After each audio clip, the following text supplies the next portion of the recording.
My drome was nog altyd groter as my bankrekening.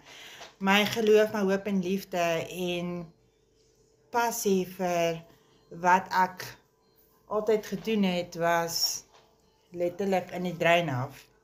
Ek het gevoel ek wil nie meer lewe nie, ek wil nie meer hier op aarde wees nie.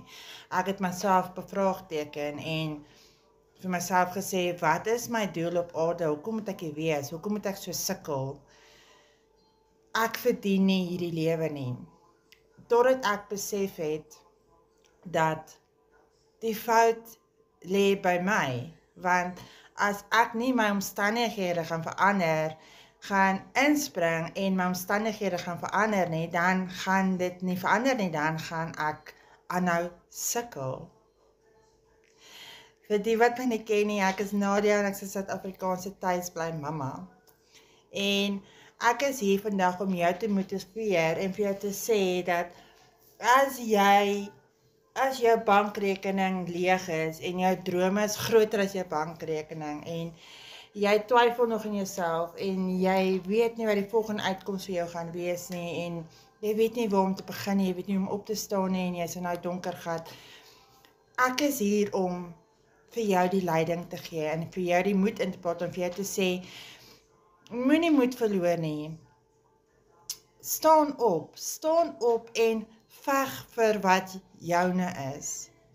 Veg vir jouself, veg vir jou familie, want die lewe is so kosbaar en die lewe is so kort. Jy hoef nie so aan te gaan nie. Onthou altyd, net jy kan jou omstandighede verander en niemand anders kan dit verander behalwe jouself nie.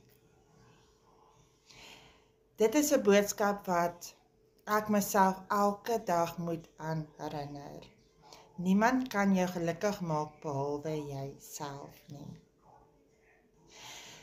Ek is Nadia en ek is 'n digitale bemarker en daarom het ek hierdie groot stap gevat om my leefstyl te verander en bankbenoud en onseker in die digitale bemarking besigheid in te spring.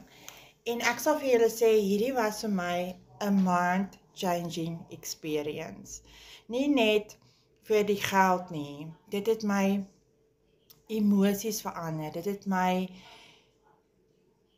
het my laat besef dat daar soveel geleenthede is daar buite en dat mense so in jou gemaksone sit dat jy nie die geleenthede rondom jou sien nie.